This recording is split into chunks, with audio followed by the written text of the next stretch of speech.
नमस्ते दोस्तों, आज हम देखने वाले हैं MCQ on general insurance company. Insurance company में हमने याद होगा आपको कि फायर, मरीन और कहीं ना कहीं जनरल कुछ डिपार्टमेंट होते हैं, एक्सीडेंट वगैरह वगैरह, इनके प्रॉब्लम्स पड़े हैं। तो उन्हीं के बेसिस से ये एमसीक्यूज़ बनाए गए हैं। तो फिर से उम्मीद यही रहेंगे कि आपका प्रैक्टिकल बेस थोड़ा सा स्ट्रांग होगा, तो आपको एमसीक्यू समझने में काफ़ी हेल्प होंगी। चलो देखते हैं फटाफट। First question, of a fire department, a reserve for unexpired risks has to be maintained on the net premium received at कितना परसेंट रहता है फायर, तो फायर के लिए रहेगा 50%। Calculate the provision for unexpired risk of the fire insurance when the net premium, अगर इतना है तो इसका 50% क्या रहेगा अनएक्सपायर्ड रिस्क। तो 50% यानी कितना होगा इसका, 1 लाख का 50,000, तो ये इसका आंसर रहेगा 50,000।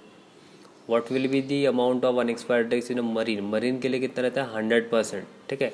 Insurance when the net premium आपका 1 लाख दिया है तो उसका अनएक्सपायर्ड रिस्क भी कितना होगा, 1 लाख ही होगा, 100%। In Bharat insurance company claim paid 20,000, which of the following item will be added in a claim paid. Claim paid में क्या क्या आएगा, unpaid claim of current year, ये तो आता ही है। Legal expenses relating to the claim, ये भी आता है। Medical expenses relating to the claim, ये भी आता है। मतलब ऑल ऑफ द अबव इसका आंसर हो सकता है। विच of the following entry of a new transfer will be shown on the profit and loss account debit side. Transfer to investment fluctuation fund सही है, ट्रांसफ़र टू प्रोविडेंट फंड सही है, और transfer to tax reserve भी सही है। मतलब इसका भी ऑप्शन क्या रहेगा, ऑल ऑफ दी अबव। इसके लिए थोड़ा सा प्रोफार्मा बेस आपका स्ट्रांग होना चाहिए। Which of the following entry of new transfer will be shown on profit and loss appropriation account debit side। अब देखिए, ये P&L साइड था, ये एप्रोप्रिएशन साइड है। इसमें transfer to general reserve, transfer to dividend reserve, transfer to contingency reserve, मतलब इसमें भी ऑल ऑफ द अबव इसका आंसर रहेगा।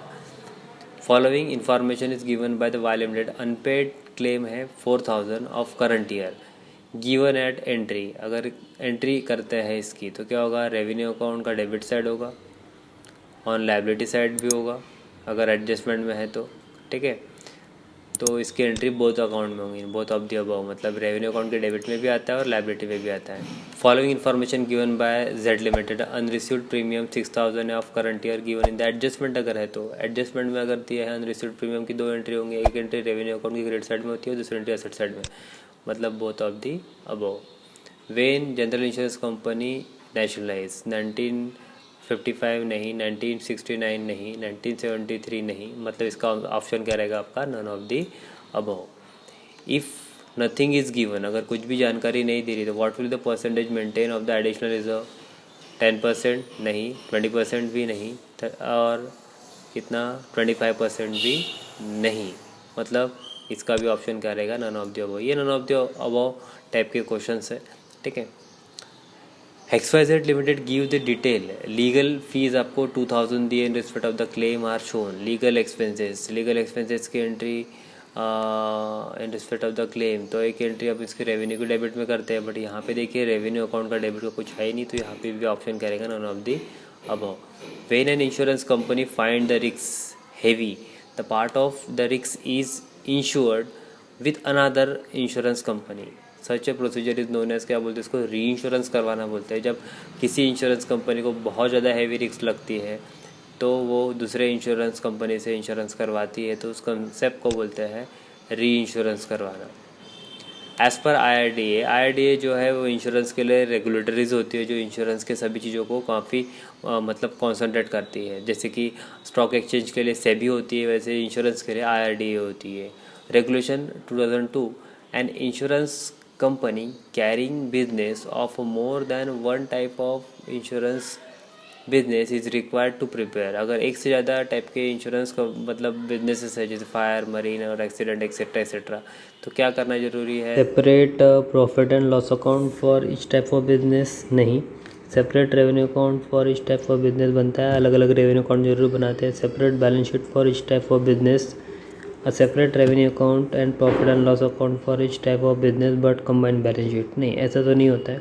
मतलब जनरली हम देखें तो यहाँ पे सेपरेट जो है वो रेवेन्यू अकाउंट बनाता है, P&L तो कंबाइन ही बनता है और बैलेंस शीट भी कंबाइन ही होती है।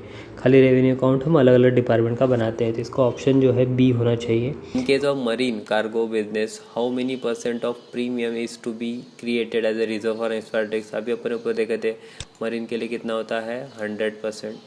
Following are the details of Seema company engage in a marine whole for the year ended. तो मरीन का आपको डिटेल दिया है, तो इसमें पूछा क्या है उसने, आपको प्रीमियम दिया है बिजनेस का, री इंश्योरेंस प्रीमियम भी दिया है सेडेड वाला, री इंश्योरेंस प्रीमियम एक्सेप्टेड वाला, और उसके बाद में अनएक्सपायर्ड रिस्क का जो है रिस्क वो है 19 का, ठीक है 5 लाख। तो यहाँ पूछा क्या पहले देखते थे, ascertain the amount for reserve for unexpired risk 31 मार्च 2020 का निकालना है। ये लास्ट ईयर का होगा, इससे तो कोई कनेक्शन नहीं है। तो हमें इसका मतलब अनएक्सपायर्ड रिस्क निकालना है, क्लोजिंग वाला। तो क्लोजिंग निकालने के लिए क्या लगता है हमें 100% नेट प्रीमियम लगेगा। तो नेट प्रीमियम कैसे निकलेगा, नेट प्रीमियम निकलेगा 5 लाख दिया हुआ है आपका, इस 5 लाख में से क्या करेंगे हम, ये दो अमाउंट जो है मतलब री इंश्योरेंस और ये री इंश्योरेंस एक्सेप्टेड और सेडेड, इनका डिफरेंस निकालना पड़ेगा आपको। मतलब किस तरीके से कैल्सी ले लीजिए, कैल्सी लोगे तो फटाक से आपको समझ में आएगा। मैं आपको साइड में समझा के बताता हूँ कैसे हो सकता है।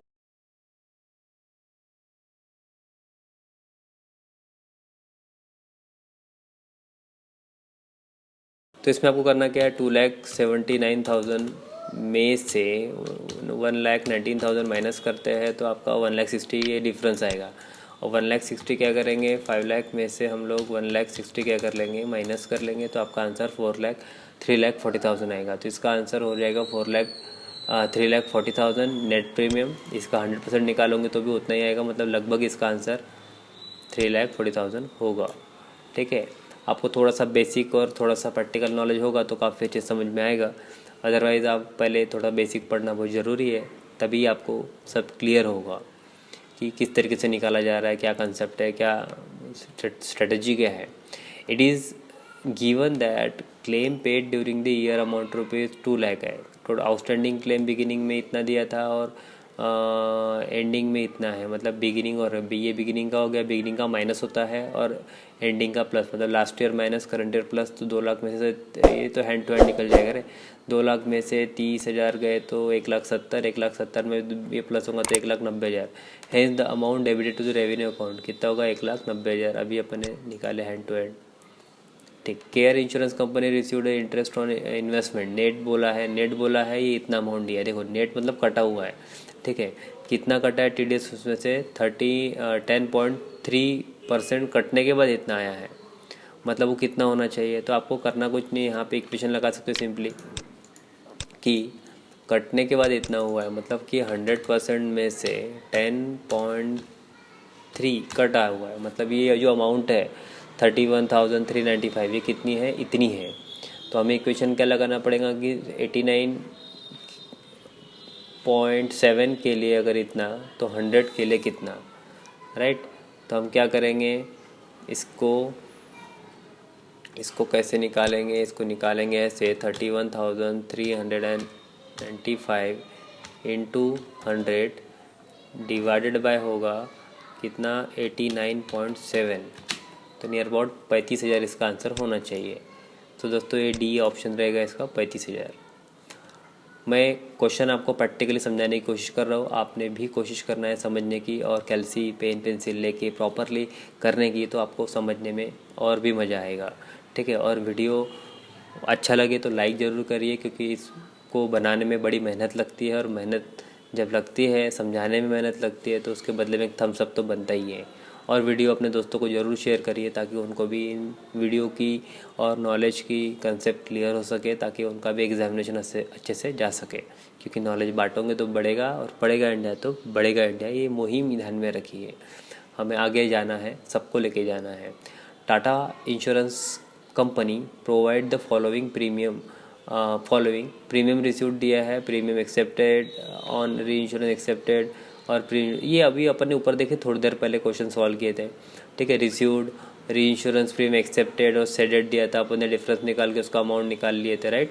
तो डायरेक्ट अमाउंट आ गया था। तो ये 6 लाख रुपए दिया हुआ है, 6 लाख और 1,20,000 का, और ये 80,000, 80 और 1,20,000 का डिफरेंस कितना होता है? 40,000। 40,000 इसमें क्या हो जाएगा? प्लस हो जाएगा, तो कितना हो जाएगा ये? 6,40,000। इसका आंसर रहेगा सी। हमने ये थोड़ी देर पहले ऊपर सॉल्व किए थे, एक बार रिवाइंड कर लेना। ठीक। Following details are XYZ for the year ended 31 March 2018 आपको दिया है प्रीमियम। अब ये भी जैसे ऊपर अपन ने सॉल्व किया सेम वैसा ही क्वेश्चन है। फिर से प्रीमियम दिया हुआ है, प्रीमियम सेडेड और एक्सेप्टेड इन दोनों का डिफरेंस निकाल लो, यानी 1,10,000 और 1,50,000 यानी कितना होगा? 40,000। फिर प्रीमियम रिसीवेबल था, लास्ट ईयर का है तो माइनस और करंट ईयर का है तो plus. So ascertain the amount of net premium, तो नेट प्रीमियम का अमाउंट निकालने बोल रहा है। तो सिंपल सी बात है, आप जैसे मैंने जब भी बताया था वैसा करके देख सकते हो। तो आपका आंसर जो आएगा वो आपको यहाँ सबमिट करना है। तो एक बार मैं निकाल के देखता हूँ, बता देता हूँ फिर से, कुछ गड़बड़ रही तो। ये कितना हो जाएगा? देखो 2,90,000 है, इसमें मैं डायरेक्ट प्लस कर लेता हूँ। अभी कितना? 1,50,000 और ये 1,10,000 का डिफरेंस कितना है? 40,000। तो ये हो गया 3,30,000।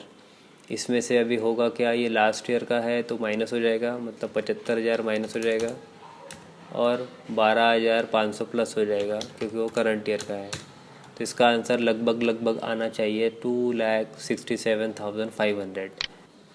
तो इसका आंसर कितना है? 2,67,500।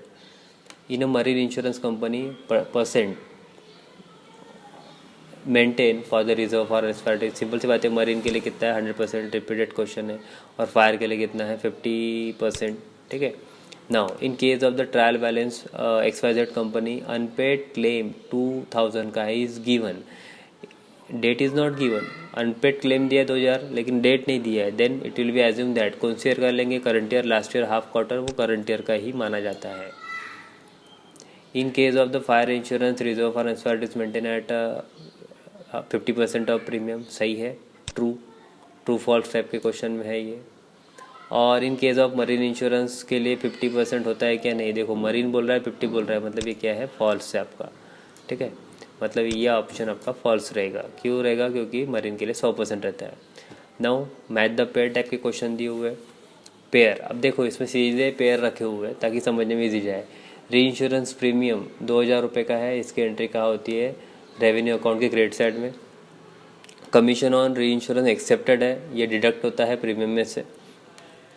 कमीशन ऑन डायरेक्ट बिजनेस है, ये रेवेन्यू उनके डेबिट साइड में आता है। और जनरल रिजर्व जो है वो कहा जाता है आपका लायबिलिटी साइड में। दोस्तों इस टाइप से कुछ क्वेश्चंस थे जो मैंने कोशिश की समझाने की। वीडियो अगर थोड़ा फास्ट हुआ होगा तो आप वापस से रिवाइंड कर सकते हो, एक बार 2 बार ज़रूर देखिए। एक बार देखने से नहीं होगा, आपको 2-4 बार 4-5 बार प्रैक्टिस करनी पड़ेगी, बार बार रिवाइंड करना पड़ेगा, बार बार रिवीजन करनी पड़ेगी, तभी आपको सभी चीज़ें क्लियर होंगी। क्योंकि एक बार कोई भी चीज़ खाने से, यानी आज ही 5 किलो घी खा ली हमने और हालत बन गई, ऐसा कभी नहीं होगा। समय लगता है हर चीज़ को रिकवर होने में, पढ़ने में या एडजस्ट होने में समय लगता है। तो आपने उसको बार बार देखना है, बार बार समझना है, बार बार रिवाइंड करना है ताकि आपको पूरा याद हो जाए। और ऐसे कुछ अपकमिंग वीडियोज़ आपके लिए आते रहेंगे। इसके लिए चैनल को सब्सक्राइब करिए, वीडियो को लाइक करिए, कमेंट करिए अच्छे से, और अपने दोस्तों को ज़रूर शेयर करिए ताकि उनको भी ये नॉलेज मिल सके। तो दोस्तों मिलते हैं नेक्स्ट टाइम नेक्स्ट कंसेप्ट के साथ। तब तक जय हिंद, जय भारत।